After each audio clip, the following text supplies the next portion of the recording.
Hey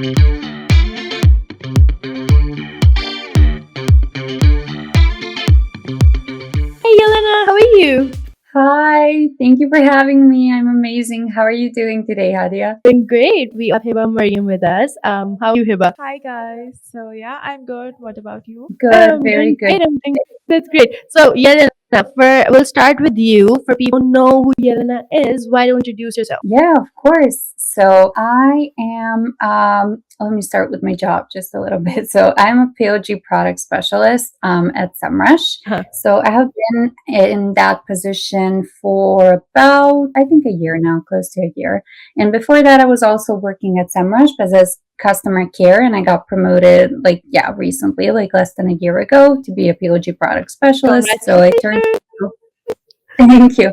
So I Congratulations, turned Jelena. into like something like a bit more technical. I'm also a content creator. I create on LinkedIn. While on other social media, I'm like more shy. So I post like marketing updates and everything. Love creating in Canva and all sorts of things. I also have a podcast. It's called This Podcast Could Have Been an Email. So I'm a host. I have like these little like networking sessions, same as we are having now, just in a shorter format. Yeah, that's it. I'm also like an animal lover, dog lover, cat lover. I have a little cat, so I'm a cat mom. And yeah, that's pretty Love much. that. Love that.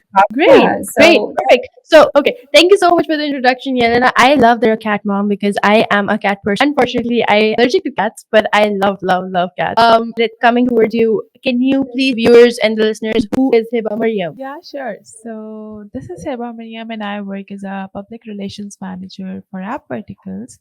And if we summarize what I do and what I love doing is all I would say is I work on making success stories viral.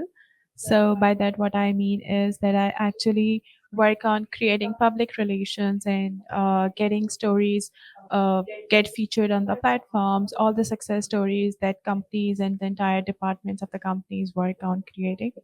So that's what sum up me as a public relations manager. And apart from that, what I would say is some one thing that makes me interesting is, and maybe you guys would find it weird, but it is that I love watching ads. So the thing that people likely to skip during the YouTube movies and binge watching, and that's something I love watching, and I just stop there and sometimes I search some of that and just start watching them. Oh, you Wow. don't get annoyed at YouTube? Not really. So I love going details in the copywriting, the dialogue writing, the script writing, and the directorship people likely to have along with the ambience creating. So the little details like that just keep me hooked. Jelena, tell us a little more about you. I know that you are a piano. You used to play piano as well. So, do you want to hop onto that conversation a little bit? Yeah, so that's a crazy story actually, because when I tell people that I work at Semrush and I'm like an SEO and I'm also creating, content for LinkedIn and I'm into marketing, and then I say like, but I finished like high school, like for music school, and I also went to the Academy of Arts and I studied piano. I played piano for like 10 years. So everybody is like really confused. So yeah, that's a part of my journey as well. So yeah, I went to like since I was a kid, I think like maybe like 9 or 10 years old, I started going to music school along with my like elementary school. Back in the day, this was like a long time ago. It was like 2008, 2009. And then I enrolled in a high school and I studied also the piano. And then I enrolled at a college, but we call that like an academy of arts. And I played the piano as well. So I pretty much have a bachelor's in like, I don't really know how to say that in English. We have like a specific term in my language, but it's just like a bachelor of music, let's just say. But Yeah, it makes sense. I still play my keyboard, as a hobby and everything. And I made a little bit of a, soundtrack for my podcast as well, like on it, like coming up from the idea on it.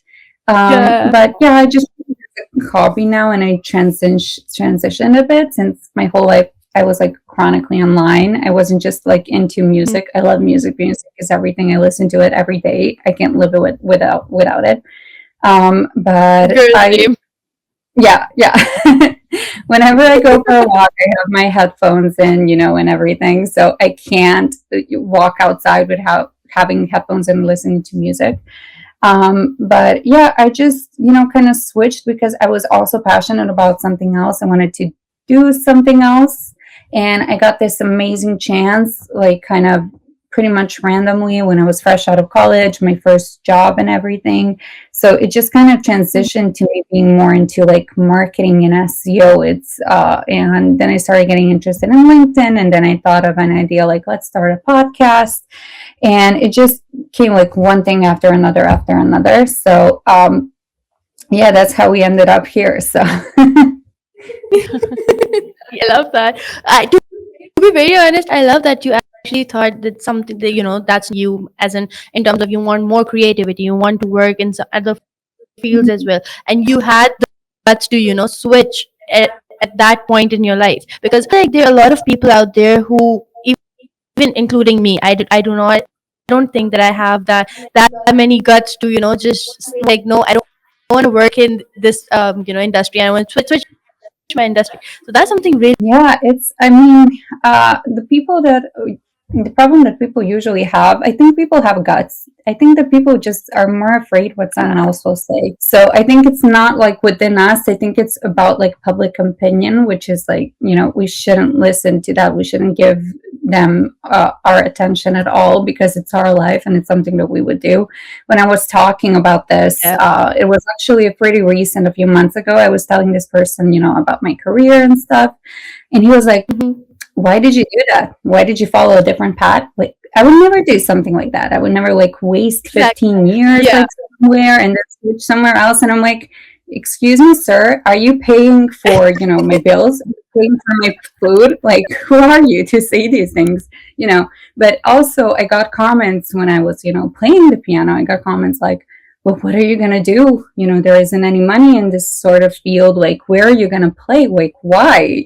So people are going to have doubts. They're going to have questions either way. Just go ahead and do it. So I was on both sides. On both sides, I have been judged. On both sides, people, had some questions, had some doubts.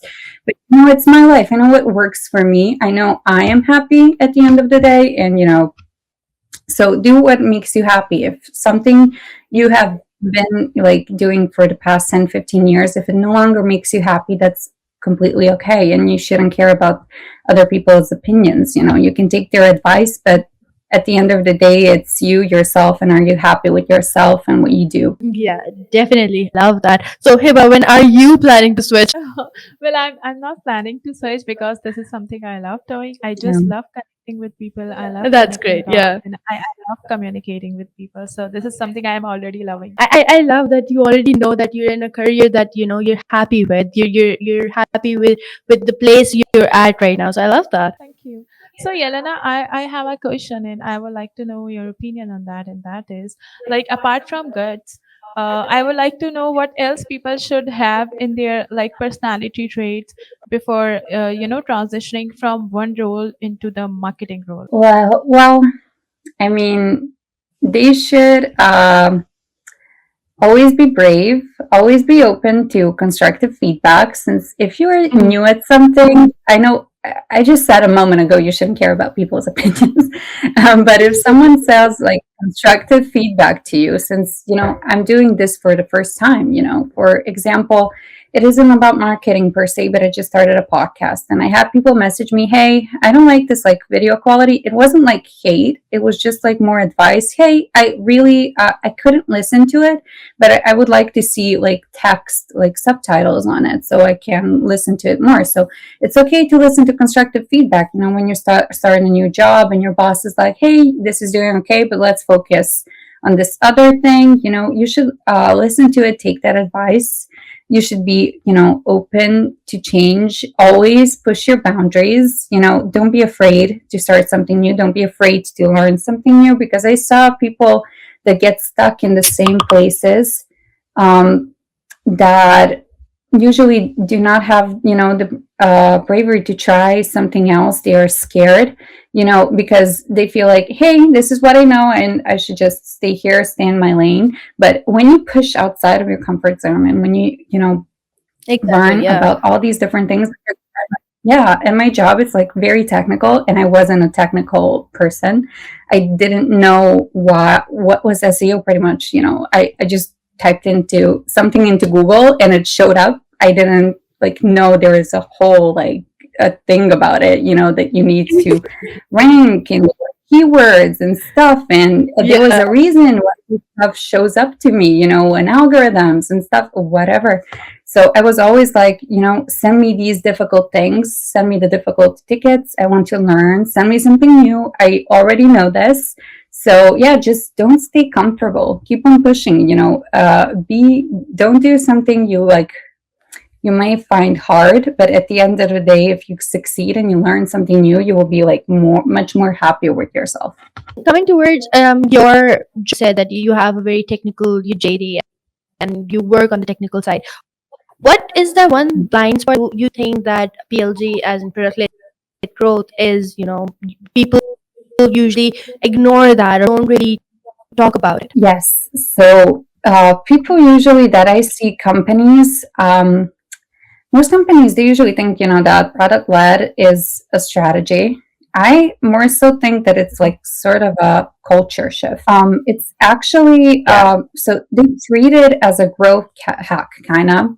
So instead of commitment to building the product that users will find, simplest, that users will love. So they usually, what they do, I can speak for brands. They don't invest that much money into marketing, into people that run their social media and everything, because they're like, the product speaks for itself, which is fine. But Yeah. if you do not have a Yeah. product that is good, you need good marketing, you need good strategy. I saw brands that I not normally wouldn't purchase from. I mean, especially if they did like only PLG, but I saw them like being fun on social media and comment on people's posts. And that is how they came to, my radar and everything, because they engaged with their Yeah. community, they invested into Mhm. marketing team, hire some interns, that love social media, that love being on TikTok, that will go and comment, and post as your brand, that they will be like chronically online.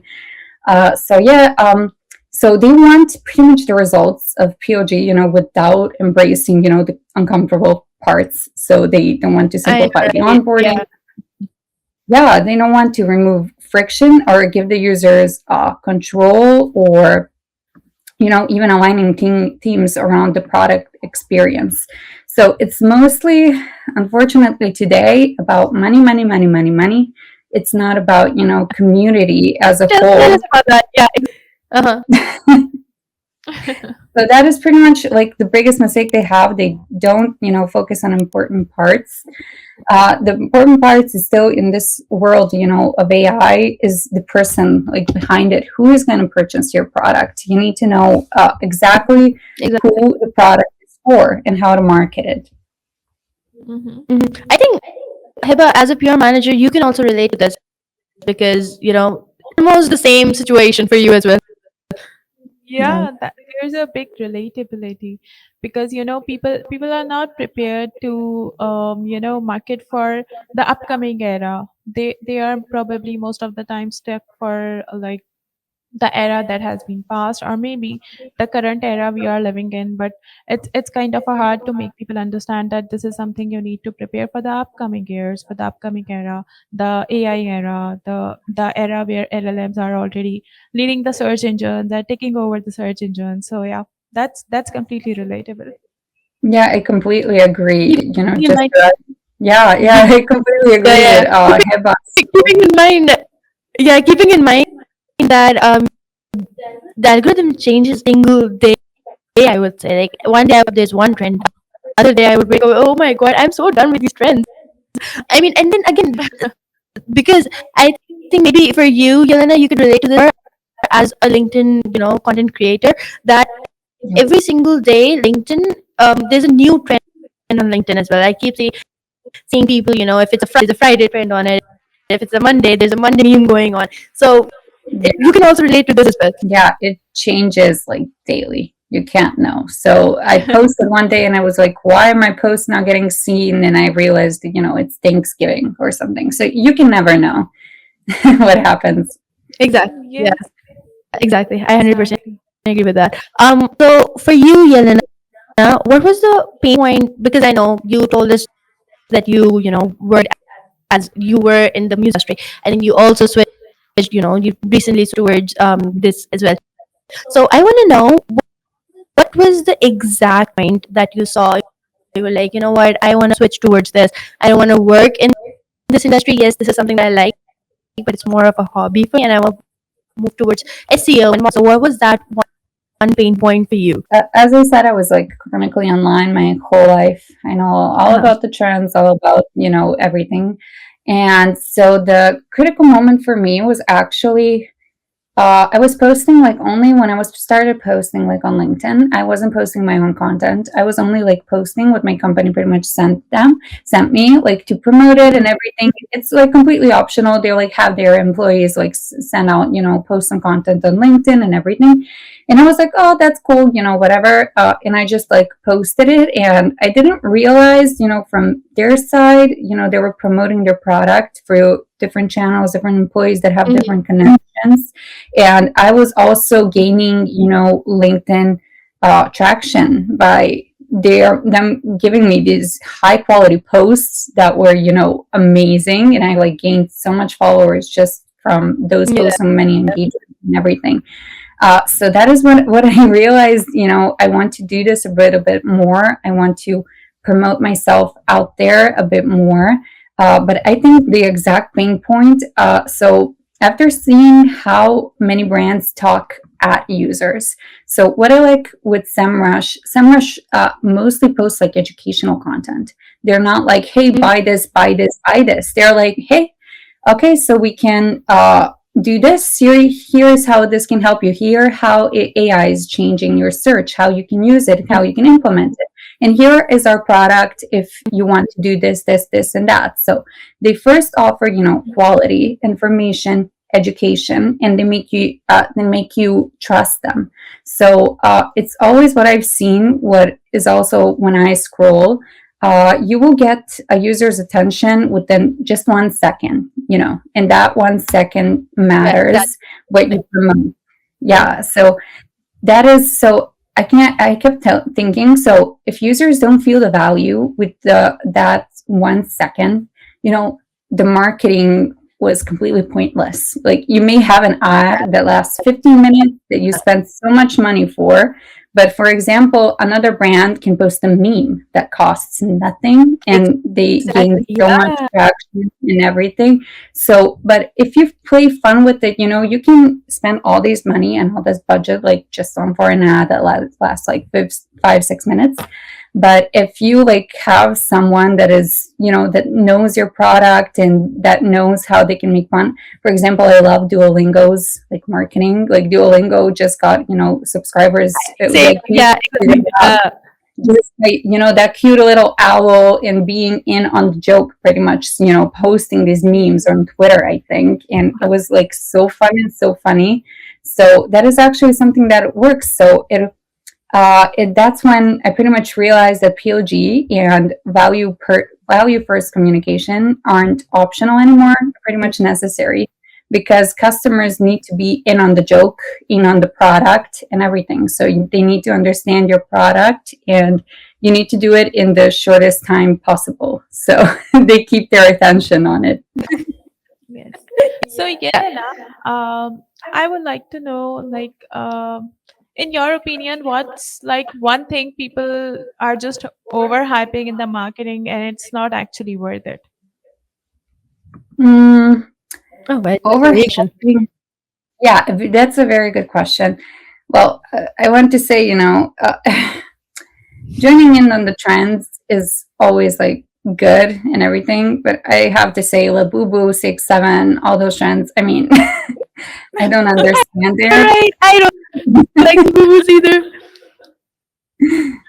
Yeah, I agree. Like, I also don't like understand that people jump on the trend without understanding the nature of audience they have. Like, without getting to understand the positioning they have in the market as a product positioning. So this sometimes gave a big backfire to them. Yeah, so I mean, it's okay to jump on a trend. I jump on trends, everybody would jump on trends. It's really very good to do that. And it's very, easy to do it as well. But it's just something, if it's like not related to you, that is something they can like often get wrong if it's not related to your brand or anything. Uh, but what was exactly, just, if you don't mind, just Hibo, just repeating, was it the question? The question was like, one marketing thing people are overhyping and it's not worth it. Yeah, what are they overhyping? I mean, I think AI and using AI, as posts. So that is what I think that is pretty much overhyping it, because Yeah, sometimes my LinkedIn feed. Uh-huh. Yeah, uh, I agree with you. But I think AI, if used right, can help you a lot. What do you think of that? exactly. Yes, I use AI. I use AI for every post almost. Everybody does. Yeah. Same. Okay, so I feel like people are overhyping AI too much, and they think that it can, replace everyone. But in my opinion, it cannot replace people with creativity. Creativity is still a thing that AI cannot replace. So people are just overhyping it in that case only. Yeah, yeah, that is Yeah. true. But if they are over, hyping it and everything, like use AI, use AI, use AI, Yeah, and it's fine, use Yeah. AI, but it's like too much if you don't know how to use it. yeah, and they doing it like they are, doing this use AI UI using these slogans without even educating people like how to use it actually. Yeah, yeah. So those are some of the things, Labubu 6-7 trend, AI, just everything that has been viral this summer has been. I keep my niece and nephews going around and going like 6, 7, 6. I'm like, what even is that? I don't get it. Please don't do it. Can you ask them and then like let me know, because I had a couple of people explain it to me actually, and I still don't understand. It does not make any sense. Like they Like I'm in the same boat. Yeah. exactly. They always come and they're like 6, 7, 6. I'm like, what does that even mean? And like, it doesn't have any meaning. Then I actually went on Chat GPT because I love AI, and I'm always on Chat GPT. I'm like, what does this mean? Even AI was like, it doesn't actually mean anything. It's just a meme. And I'm like, why are people actually doing this all the time? I Because it's a saw, trend. yeah, I don't understand it, but I saw like, I saw the other day in the news that Burger King was actually like removing 67 number from the waiting line because kids were freaking out when 67 like is read like 67. Oh my So god. they're Oh my god, removing it's number just getting out of hand, to 67. be very honest. Okay, okay. Coming back towards meme marketing, I it's a very genuine question. Okay, to both of you. So, how do you get people who don't understand meme marketing and they're like, no, it's not for us. We don't want to do it. What's your counter to that? Because I can see the trend is changing, and almost every single one of them is, every brand, every person wants to do meme marketing. However, there are people who are against it, and because the trend is for meme marketing, you have to, as a marketer, you have to pitch that. So, what's your take on it? We'll start with you, Yelena. Well, I think they're losing a huge opportunity, because they're like, I see brands and companies say like, we are a serious, very, very serious brand. We don't want to post memes, blah, blah, blah. But memes are, as much as you like it or don't like it, I personally love it. Memes are the future of marketing. At least they are currently, and memes do really well on all platforms. Jokes do very well on all platforms. So I think brands are Mm-hmm. missing out on the opportunity to pretty much gain an audience to the profile that they hadn't had before. I love to see like on Twitter, I mean X, whatever. I love to see Yeah. like celebrities beating like beeping with the brand, and they like clap back at them. Like, Uh-huh. it's the funniest thing I can see. And people then usually go and like buy from them. I was at a conference and I was listening to a girl that was a social media manager at DoorDash, which is um, Mhm. like you order, like it's food service, so you order food from like DoorDash Yeah, that yeah. comes like to your door, blah blah blah. Uh-huh. And pretty much she said that so they were like Nicki Minaj and Cardi B were like beefing on Twitter, and so DoorDash posted, "We Yeah. have beef," and then they were like, "But on our menu." So that is in on the joke, that is in like on the meme, because Cardi B was supposed to be their like their sponsor or something. She was going to be like their celebrities Uh-huh. that is going to promote like the company and the product. But So they took the yeah. perfect opportunity, and their sales like raised that day for like 20-30%. So you're losing out on a lot of opportunity if you don't post memes. I'm not saying your content should be all memes, also not saying that, but they're easy, they cost nothing. You just need to think of a right meme at the right time, something that people will relate to. It doesn't have to be like strictly like very unprofessional or something. It can just be something fun, but people love to see that in this world that is very, serious. Especially, I think LinkedIn has changed a lot within the last year. Because I Oh think yeah. like people come Yeah. here expecting like some corporate content, which when you see something that is fun, you almost think that it's funnier because it's like on such a formal platform. So yeah, I think everybody should jump in on the meme like trend. I agree. So Hiba, what's your take on it? Do you agree with everything that Yelena has said? Because I know that you do. There are some parts of Hiba that she does not like meme marketing, but what's your take on it? Then I'll tell you what Hiba thinks. So I believe that meme marketing is something that again needs some sense, and there's a fine line between going getting funnier and getting cringe. So people, it's hard for people to decide between going cringe and going funnier, or getting funny with the brand. So yeah, so I believe that the more it looks easy, the harder it is to do. And I always say this to everyone, and I love meme marketing, and I just love it. I love the vibe, I love the cool vibes brand gives. But and again, at the other side, it's kind of a risky for brands, because the person behind it has to be very careful when they are creating the humor. They are also communicating the message behind the meme and the behind the fun part, and that's completely correlate with the brand. So considering the brand positioning and considering the reputation of the brand, people have to be very careful. And I agree that meme marketing is something that holds the future for the brands. I think I agree with everything Hiba has said because I love my job very much. Don't lose your Anyways, job today. that's what I'm saying. I agree with everything she said. Okay, so in marketing, Yelena, what is the most unexpected challenge that you faced so far? And then it was like something that hit you out of nowhere. You don't know where it came from, but what was it? Something like, I mean, there is really something that hits me out of nowhere, because I expect everything and in marketing, but I think like the Google maybe removing the 100 parameter. Like Oh it no yeah. longer shows the first 100 results on the first page, it only shows the 10 results. So as someone working at an SEO company, that was all I heard about for the last 2 months. So I think that came as a shock. But I think Google releases like every year something that is incredibly devastating to marketers. So I think everybody just has to get used to it and everything.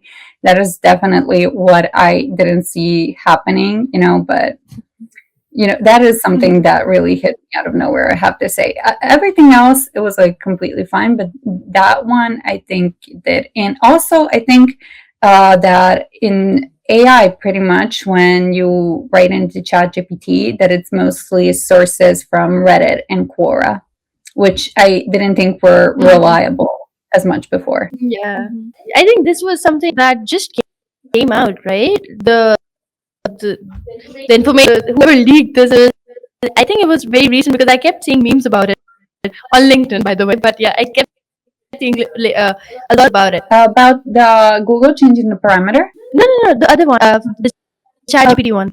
That Oh, the sources forum. are from Reddit and Yeah, yeah, I actually posted about it because they were actually Semrush did a study on it, and it was like Reddit was like top one, like in the first place, and like Wikipedia was in 8 or 9 or something. It was crazy. what's your take on this, Hiba? Well, as a marketer, the challenge is kind of the same. When algorithms start acting weird, like out of nowhere, like it's just like you one day you come to the office and you log in and you're like, what is happening actually? Because it happens very often. The algorithms change on and off and day and night, and sometimes we are expecting certain numbers, certain kind of engagement on the post, and then we come to the office and we look at that. And recently, like not recently, 2 3 months back, LinkedIn was acting weird and it was pushing the posts that were 2 weeks 2 weeks earlier or 3 weeks earlier, and I was like, uh, yeah, what's happening? We are on my current post, and why the every the old post is coming on my feed, and I know, I right? was refreshing, and I was refreshing until I came to the news that that's how algorithms are reacting, and I was like, come on. Yeah, I completely agree with you. I just didn't even mention like the algorithm since we are all so used to it. It's like unbelievable. Yeah, because I believe doing marketing is a job of patience. Like you have to be very patient with everything. Exactly. Yeah. Nothing happens overnight, and even things that are supposed to happen overnight, that doesn't change. Like everything changes within a night, and everything goes out of the trend. Something comes in the trend. I don't know what keeps happening, and you have to catch everything, and you have to decide whether it's worth giving a shot or whether it's good to let it go. Exactly that. I completely agree. I I want to know, you both are building a brand, and you both are working on a brand that is educational plus marketing focused. So I want to know that what was the biggest mistakes that creators make? For you, Yelena, because you're a LinkedIn creator, what is the biggest mistake you see people making? And for you as well, Hiba. So I actually actually saw like a post the other day where I thought of myself, a few months before when I wanted to build like a brand on LinkedIn and I wanted to use my voice on LinkedIn, build a community on LinkedIn. And this girl, she's just starting out, and she like posted the other day and she was like, how do I go like viral on LinkedIn or something? Like she was really asking Oh, like I saw that post. Yeah. yeah, and how do I go viral? And I thought of myself a few months before, and I was like posting, and I was like, I'm not going viral. What is this? Why am I not going viral? Which like after you go viral, you see how much that like doesn't change anything, like except how you are like feeling maybe at that moment. But then you even realize how almost not important it is to go viral, because I went viral on some posts that I spent a second on, and my high quality actually content that I spent eons. Yeah. But my actually like quality carousels and everything that went unseen because of the algorithm changes and everything. So it depends on what works on which day and what kind of content. So that is the one mistake I see people like often make. It's, I want to go viral. I want to have followers. Like, wait, let's first be realistic and let's start. So when you are new to the platform, I'm going to be honest, your content probably isn't going to be that good, because you're still, you don't know what is like on the platform and what it is about. I thought that I was posting like these amazing posts, and like I took a look like 3 or 4 months back, and I like, of course, this didn't go viral because, of course, this didn't get like any views and wasn't even like high quality. It didn't really say anything. It didn't like really make sense. So I see people chasing like not important parts of it. So you need to be consistent. You need to build a community. You need to give people something that they will, follow you for, like you for. It's not important for me to get viral. So, I mean, if I get 10 likes on a post, I don't care. I know I put in the work for it. I know I have a community of people that, accept me and, love my content. But the thing is, on posts that I like haven't gone viral on, I've gotten like followers. I've gotten like connection requests from people that I actually admire and follow on LinkedIn.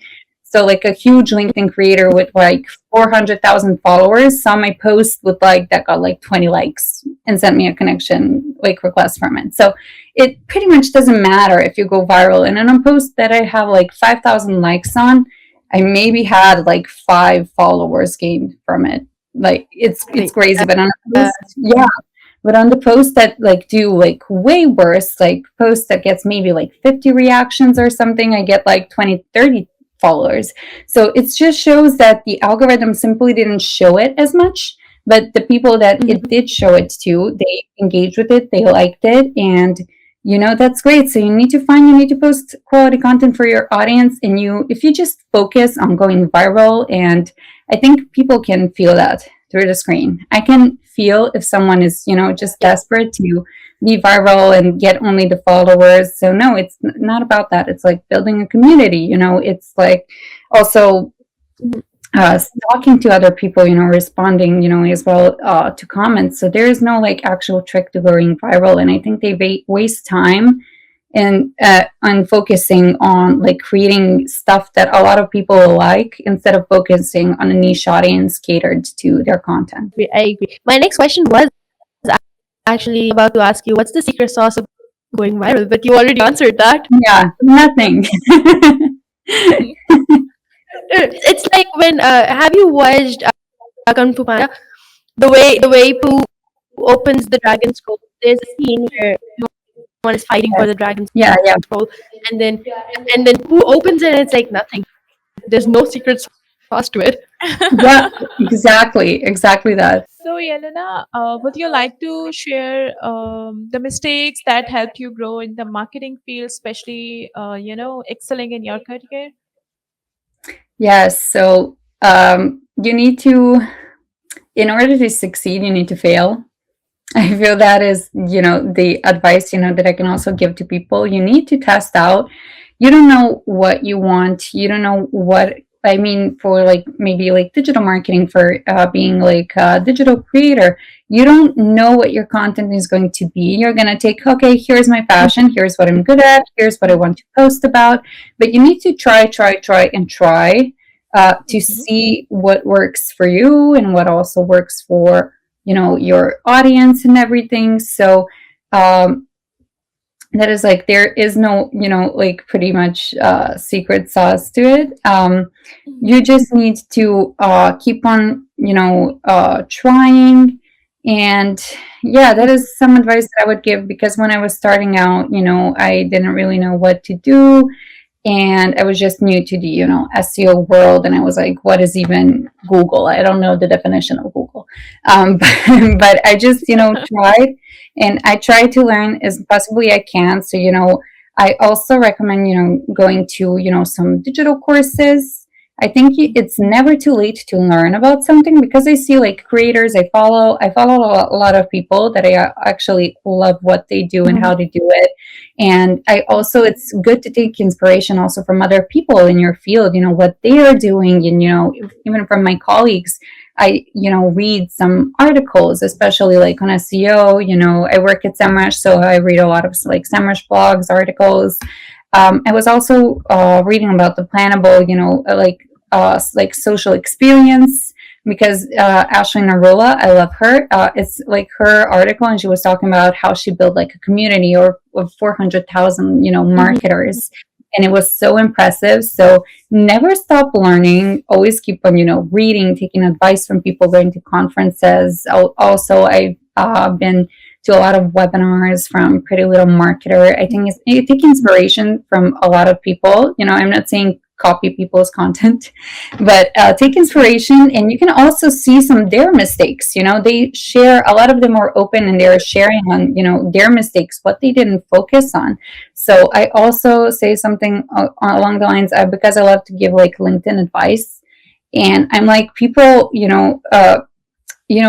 do not respond to comments, for example. They don't engage with their community, don't respond to messages, don't talk to other like creators out there. So you're going to fail with an attitude like that. You can't keep going on forever like that. So you need to support other creators as well. And yeah, so what I pretty much said at the beginning, you need to fail to learn. So, in to see what also works for you. And it's also good to try something out that you can like see and say, hey, maybe I don't like this. Let's try something else. So, in your opinion, consistency and learning is the key. Yeah, that's it.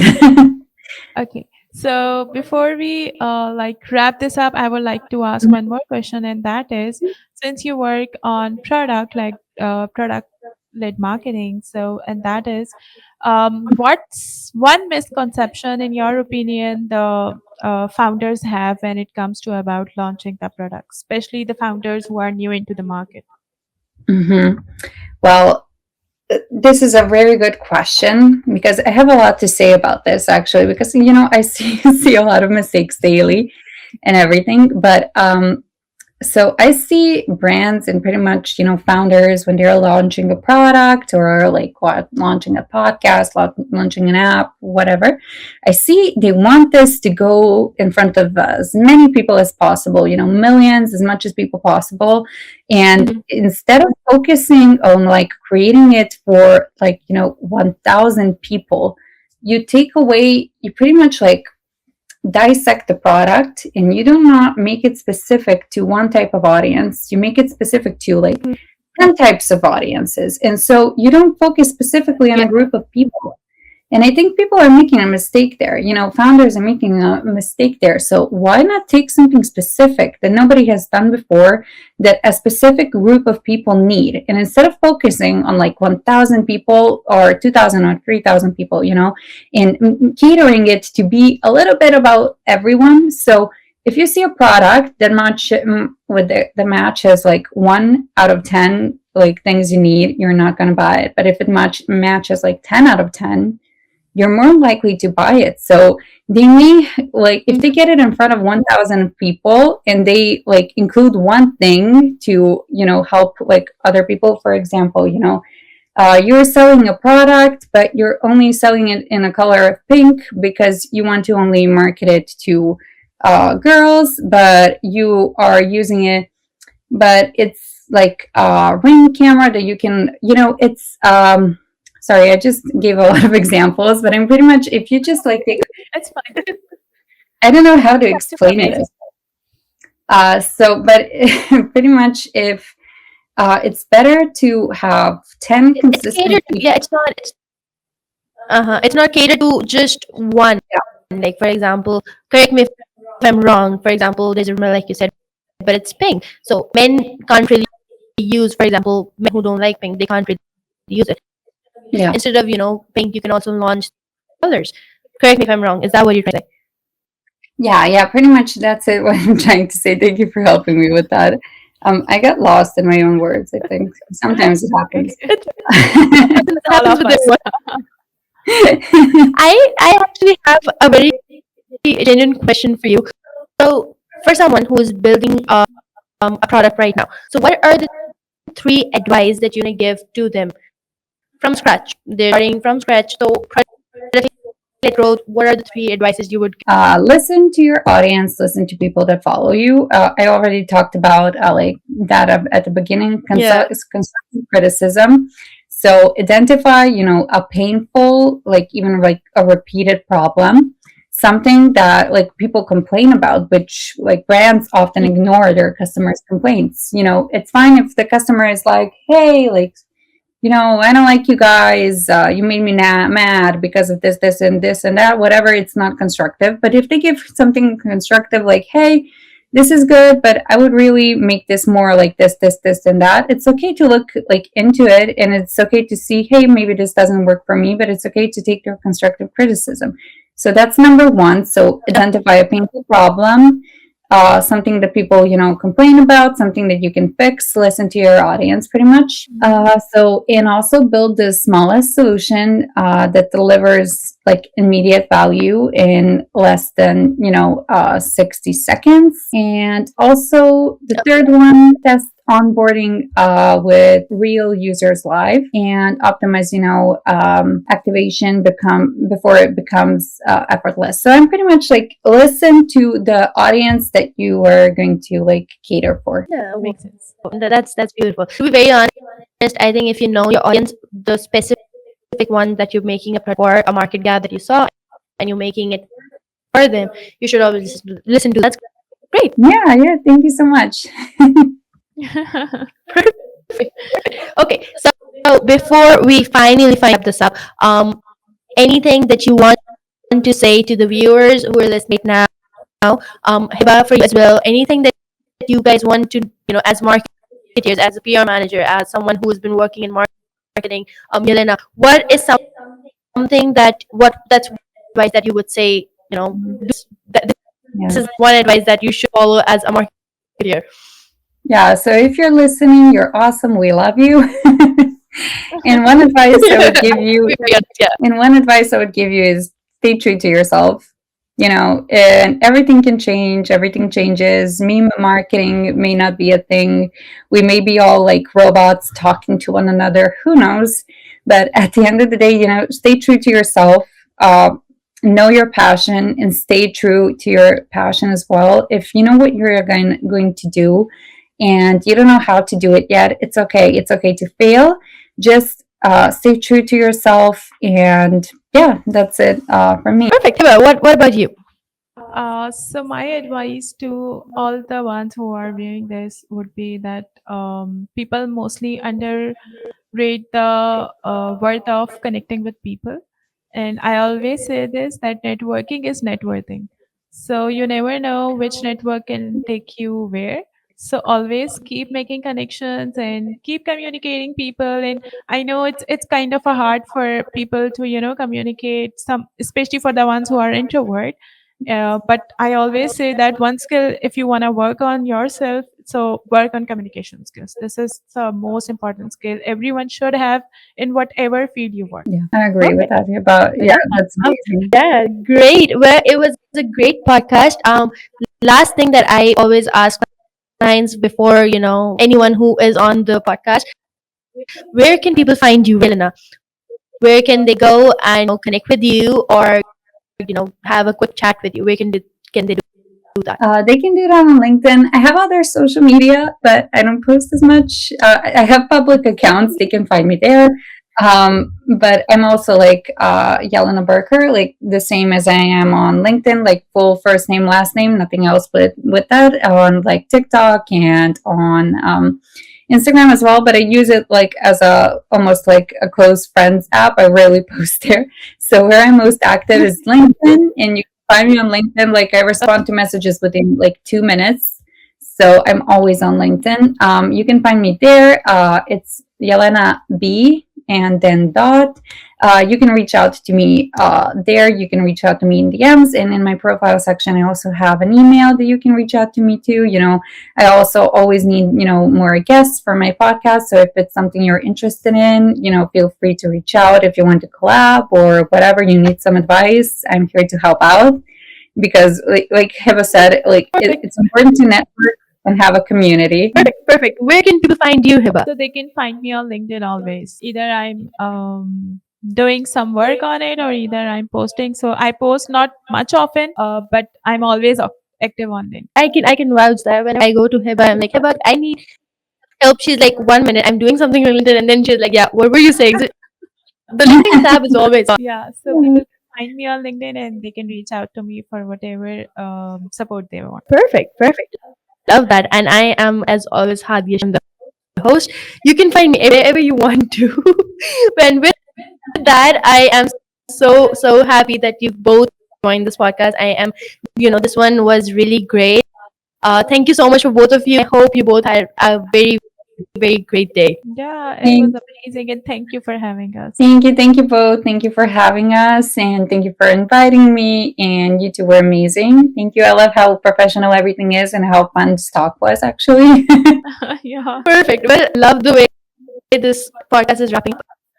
And yeah, again, thank you so much for to both of you for joining. And I'm sure I wish you both all the best for your future, whatever. If you guys want to be a LinkedIn creator, or if you ever start posting on other platforms as well, all the best for that. And do let us know, because we would love to follow. And yeah, well, thank Yes. you so much. Thank you so much. Perfect. And that's a cut.